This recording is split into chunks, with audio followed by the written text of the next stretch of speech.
Hello, I'm Steve Cassano, Senator from the 4th District, which is Manchester, Glastonbury, Bolton, and Andover. And I'm welcoming you back to another edition of Focus on the 4th. This is a chance where you get to listen to some of the issues that we deal with on a daily basis here at the Capitol. And today I'm very pleased to have a longtime friend and colleague, Lyle Wray, who's the Executive Director of the Capital Region Council of Governments, to tell us a little about what we're doing regionally. Many of you know the term CROG, and that is the Capital Region Council of Governments. It's comprised of 39 towns from the region. And Lyle, we've been in existence now for almost 35, close to 40 years, I guess it is. Tell people that are watching, what is the value of having this regional council?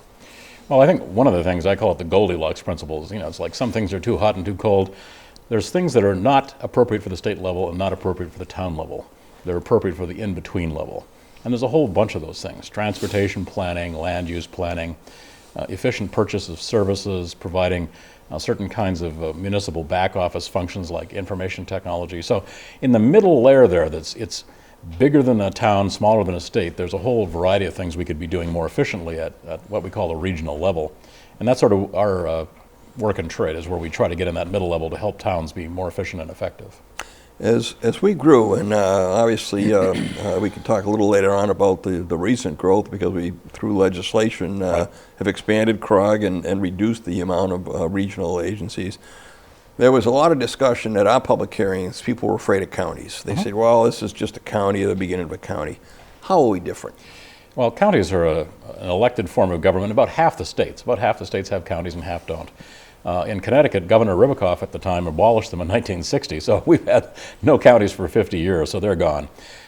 What regions are is a voluntary association of towns. That's very different. So counties are an elected government. We're in a voluntary association of our 38 towns with 1 million members. And nothing happens unless the voluntary association works. So it's a very different model than an elected county government, which basically, just like any other, can do whatever it wants. CROG doesn't have taxing authority. We don't have the ability to compel anyone to do anything. So it's a voluntary association. So it's a very different model than county government, which is, I guess, starting from New York West, a pretty common model, but we don't have that model in this state. All right, but now I live in Manchester. I have 3 other towns: Glastonbury, Andover, Bolton. How are they represented? Everybody has a member. The chief elected official of those towns or their designee comes to our meetings. And what's interesting about CROG, I think, is it's not how big your town is, it's how active your participation is. So in Bolton, we have an extremely active administrator, Joyce Stilley, who's been very active, chaired our purchasing council, very active on our board, represents public safety on our board. So what's interesting is one town, one vote, except Hartford has a few extra votes. But it's really how active you are at the board meetings and in between board meetings that shows how much influence you have in CROG. You don't have to, as I say, it's not one person, it's not the population base, it's really how much influence is based on how much effort you put into the organization. And you get, I chaired CROG, as many of you watching know, when I was with Manchester, and I was always pleased with the turnout. We usually get a large number. It seems now the turnout's higher than it's ever been, and the chief elected officials, by and large, are showing up, or town managers or the chief operating officer. Yep. So each town is individually represented. Right. And so what does that mean as an example for efficiencies or savings? Give me some examples. Well, I think what's interesting, you were mentioning, we're actually bursting at the seams at our board meeting. I mean, there's no room at the table, I know. You got to get there earlier. You're on the cheap seats because you can't get there, which is a good thing. I think towns are under a lot of fiscal pressure. Secretary Barnes and OPM said we're in a permanent fiscal crisis. It's not his word, but we are in a permanent fiscal crisis because your revenues may be growing 3% a year and your expenses are growing 6% a year. That's a permanent fiscal crisis. So towns are looking for cheaper, better ways to do things. So with the help of grants from the state, regional performance grants, we are now rolling out software systems and other things for towns to be much more efficient. And so we have a whole variety of things we're doing. Purchasing is a good example. Yeah, let's talk about purchasing. Purchasing is very interesting because CROG now has 101 of the 169 towns as members. So it isn't just our own. And we save $3 million a year for our towns by buying things in bulk. So one thing that's very current is road salt. So we get very big contracts for road salt from 2 major suppliers and get that out to our towns. And frankly, when things don't go well and we have problems with supply, we're the ones that are sort of bird dogging these contracts for the towns for suppliers. Rather than a small town saying, I didn't get my 10 tons of salt, we call them with the authority that we have thousands of tons of salt we get from you guys, so we need to have you work on that. So 101 of our 169 towns are members, and we continue to broaden the kind of things we purchase under Purchasing Council. So it's going to be an interesting era we're going into now, is buying software, because so much of everything everybody does is software based. It's actually a very hard thing to buy. It's one thing to buy lawn seed or grass seed or gravel or fire trucks, but it's a whole other thing to try and buy a good financial software system. So we're learning and getting a lot better, and particularly helping our smaller communities. Buying software is going to be a big issue. It's much, as I say, it's much harder than buying grass seed for the golf course. It's a more complicated world. And I think in every case, just for the Purchasing Council alone, if I recall, in all of those cases, after the town has paid its dues, it's still ahead simply because of the savings in the Purchasing Council. Well, it's really interesting. I mean, every year our dues come up to the town budgets, and people are saying, oh my God, this is $35,000, this is a lot of money. And then you tell them you're saving $150,000 on purchasing. That kind of calms them down a little bit. Yeah, I think Manchester had a couple of years where the savings almost were close to $500,000. Many times, it's multiple times. Yeah. We have one town, which shall remain nameless, on the Connecticut River, where their savings were 10 times their dues. Yeah. Yeah. So it's one of those things where you surface it as a line item in the budget and people look at it as scants, and we increased it 10% recently. So it went from, $3,500 to $38,000, but they were saving $150,000 on purchasing. So people, I think, have to take that perspective. That's the program that people know the most about. We're an unusual state. Obviously, we have 169 cities and towns. I always say we have 169 little principalities, and we all go our own individual ways. But they have come together into 8 regions, and many are starting to piggyback off each other. We learn from each other. Right. A little small COG in the northeast section did regional property revals. How did that work? That went really well. This was the Northeast Council of Governments. John Filchak, the executive director up there, got legislation to roll their towns on a 5-year rolling reval. So you don't have to do everybody every year, but every year you do 1/5 of the housing. And so it's saved about 25%. I think you can save more. Frankly, most of the rest of the country, towns don't do their own revals. It's something that counties or bigger levels do. It's just to set up your own computer system, to do the field work, to do all the computer systems is way too much. For a town with 5,000 people, it doesn't make any sense. Sure. So that's something I think we consider in the future. It's on our list. Several years ago, we did a sort of 8 opportunity areas for how do we save money, and that was one of them. Reval's one of those classics. But we have the example in the Northeast. Now in our region with 38 communities, it's a lot more complicated. Right. So we'd have to come back to you in the legislature for something like a 5-year rolling reval. You don't want to do everybody in 1 year, it just causes chaos. Yeah.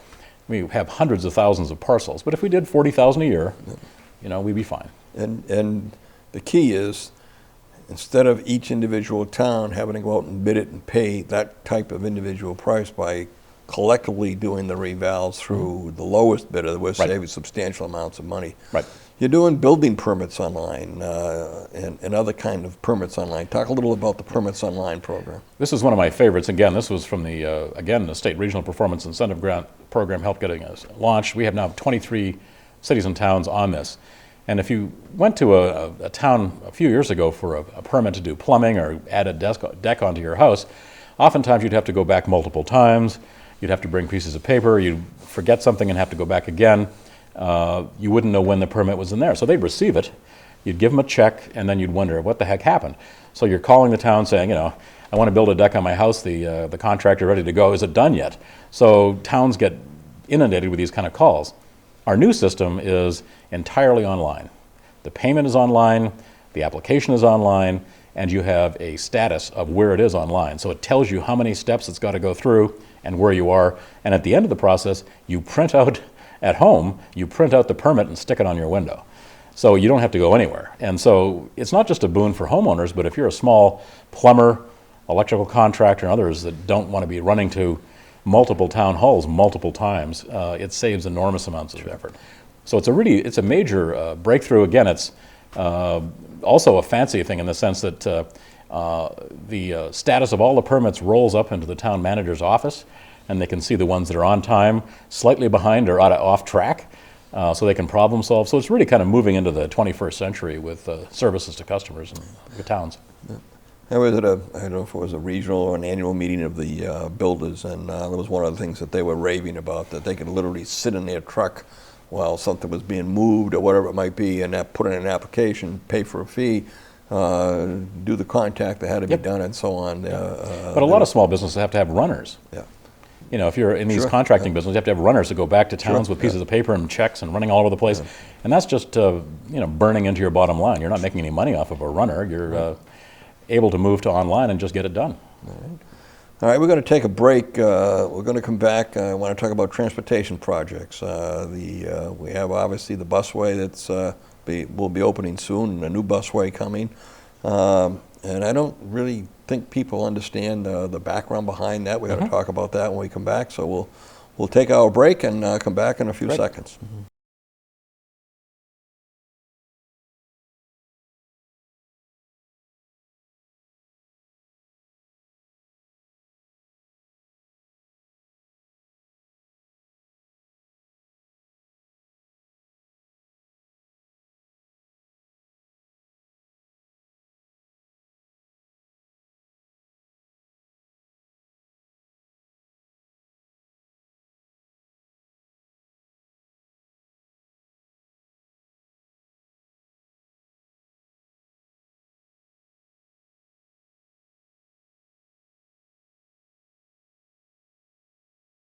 Welcome back. This is again Steve Cassano, State Senator from the 4th District. I have Lyle Wray with me, who is the Executive Director of Capital Region Council of Governments. We've been talking about CROG as we know it.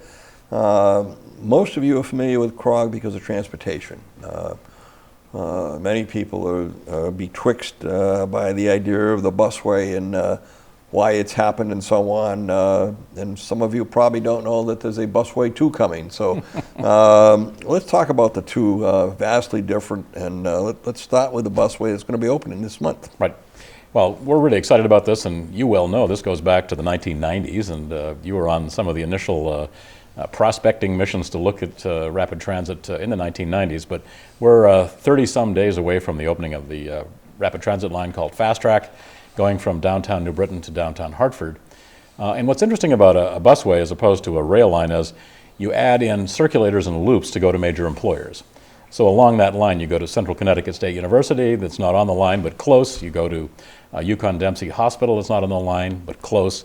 West Farms Mall, and on and on and on. So many employers get pulled in to this. And one of the things that's exciting with the New Britain to Hartford line, and then as we're going to talk about in a minute, the extension to Manchester, there's 150,000 jobs within a half a mile of the busway on either side, or within a short shuttle ride.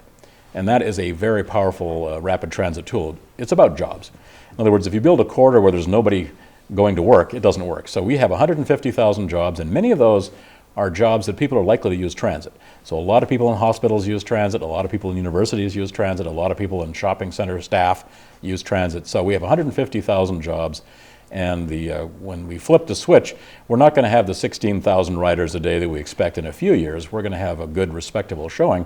It'll take time for people to get used to using it, but the secret here is the corridor with 150,000 jobs makes it a very likely success in the long haul. There were obviously delays. I remember issues with the Etna Viaduct. Just its existence made a big difference in planning and design. And of course, Amtrak was just tough to work with in the process. 2-year delay. Probably 4 to 5 years delay between the two of them alone. I still remember the meeting with Senator Dodd at the time, who called Amtrak to get it going. But this was a gamble at the time. If I recall, it was, I'm not sure what part of the Secretary of Transportation's office, maybe it was Federal Highway, that wanted us to pursue the busway because economically it made more sense. Yep. Right. We were looking at a train line called the Griffin line, and they said the cost would be almost 10 times higher. Yep. Is that correct? Sure. Let me give you a good example. We were recently on the new Silver Line in Northern Virginia, which is their subway and heavy rail line from Washington, D.C., ultimately out to Dulles. And phase one is $3.2 billion for 25,000 riders. So that's $3.2 billion for 25,000 riders. We're spending on a busway $567 million for 16,000 riders. So we have more than half the riders they do for a fraction of the cost. So busways are much cheaper. The U.S. Department of Transportation is very interested in having these models work. Frankly, when CROG started this out, we were kind of early on. Now there's lots of them around the country. We're kind of slow getting it done, frankly, but lots of bus rapid transit lines work really well. One of the most successful early on, there are two. The Orange Line in Southern California, it met its 10-year projected targets in 2 years. The Health Line in Cleveland, bus rapid transit line from downtown Cleveland out to the University Circle, met its targets, has $5 billion of real estate investment around it. So bus rapid transit is seen as a much more cost-effective way of doing rapid transit. And again, a lot of it comes right down to how good is the corridor. What kind of jobs and access do people need on the corridor? And we have two things going for us. One is west of downtown Hartford on 84 is 60% of the freeway congestion in the entire region. So if you come in from the west in the morning, the traffic stops at West Farms Mall. It doesn't slow down now, it stops. So that's a huge congested area that the busway will simply get rid of.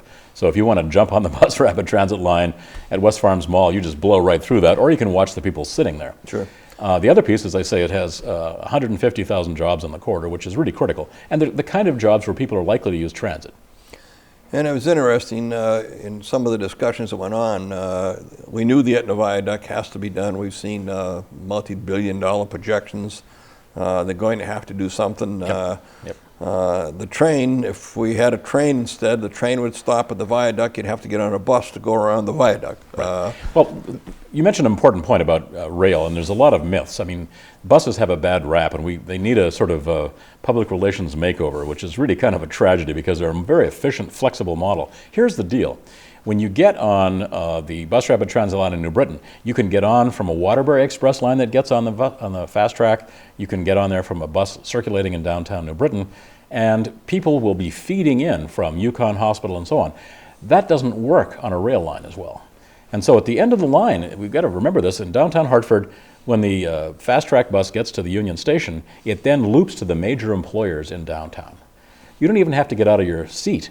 So you can go to Travelers or Hartford or whatever right out of your seat. And so not only is bus rapid transit cheaper, but it's actually more flexible. We're the kind of region that needs that kind of transit option. But the exciting part of this, I think, is that because there's 150,000 jobs in that corridor, it's really likely to succeed. You can build a corridor where there's no jobs, but you're really taking a roll of the dice. This one has a solid employment base where the opportunity is there to have people use transit. Is there any effort by some of the major business corporations to encourage their employees either through subsidies or other ways to take the line? I know Cleveland is an example, and others have done that. Well, funny you should mention that. We had our corridor advisory committee on fast track this Tuesday this week. Terry Borges, and the majority leader in Newington chairs that. And we had a discussion of having pamphlets and web pages for major employers and towns to hand out to their employees. So for example, if you're working at West Farms Mall, here's a pamphlet on how to use Fast Track to get to work.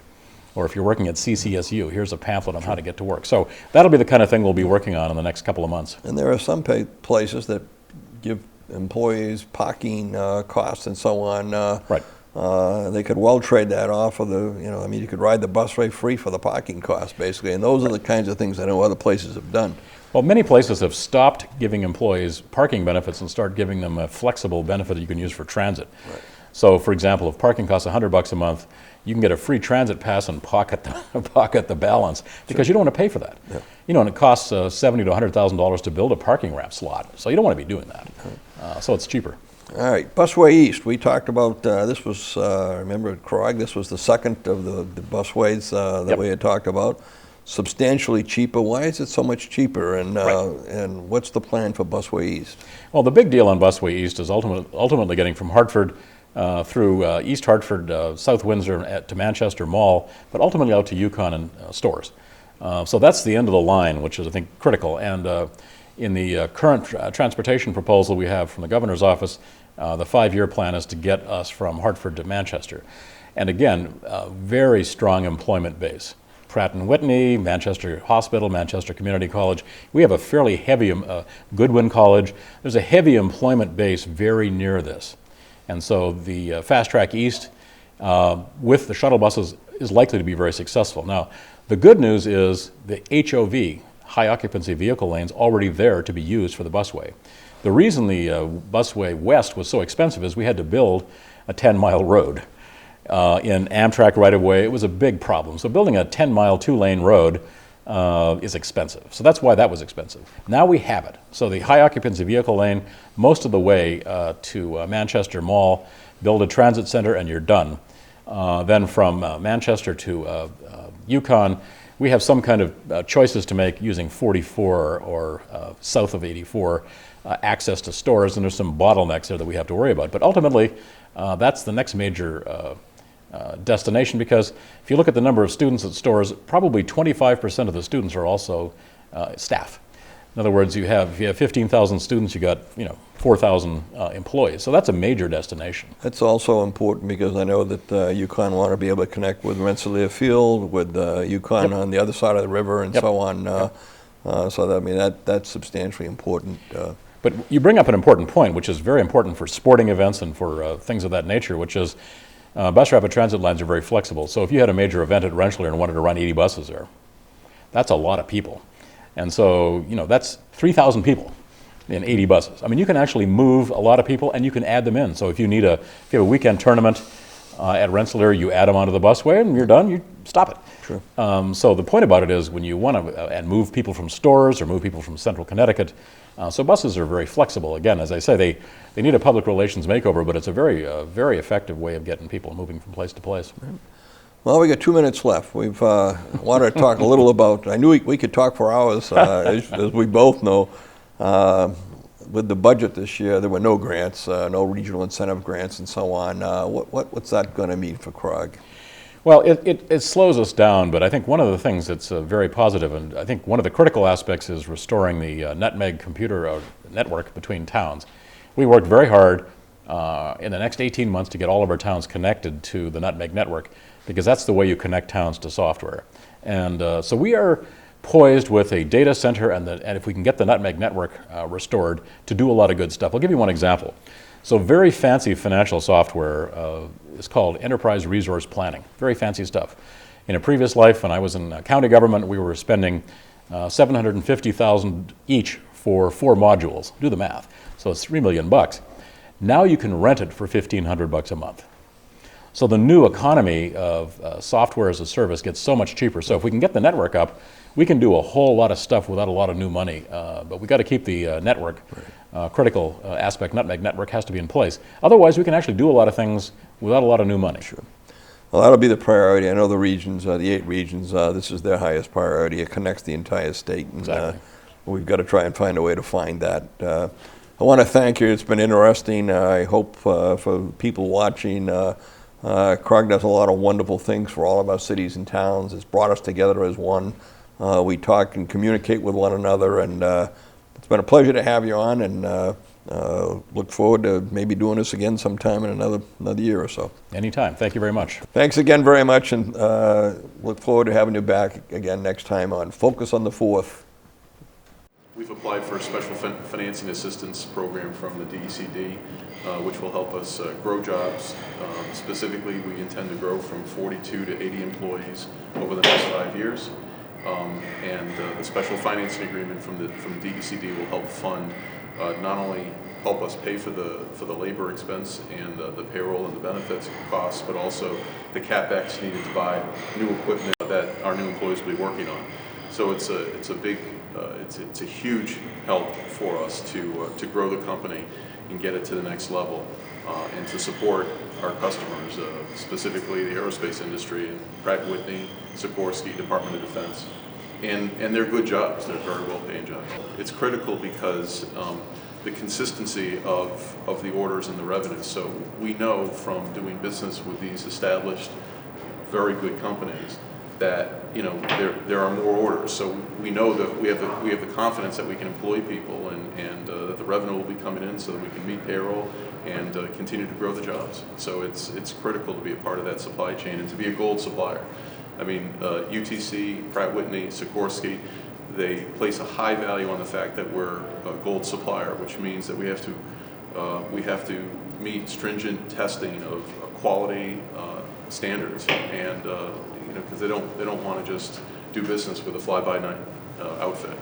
This entire state, whether we like it or not, we are dependent on aerospace. That's been our bread and butter since long before World War II, and it still continues to be, because we will always need to be able to defend ourselves. We'll always need planes, helicopters, and so on. Our biggest difficulty is not the need there, it's getting qualified people to come to work to take these jobs. And my experience going from place to place is getting those kinds of people in to do the work. This is the economic base, this is the economic future of Connecticut. And as it grows and recovers, and it's slowly doing that, it'll make a difference in the future. But it's a long step, we've got a long ways to go. I think we've got to make some real cultural changes in the way we educate children in our school systems. I think we've gotten away from trying to get people into industry and thinking everybody's going to go to college. These are well-paying jobs. They require highly trained people to do them, professional skills, and we have the students able to do that. We're doing a terrible job of directing them to where these kinds of jobs are. And what's fascinating to me is the variety of things that you do, and everybody's cross-trained to do it. You're not doing the same thing day after day after day. That in itself is substantially important to anybody in the workforce. Yeah. Well, we appreciate you being here today. We really do.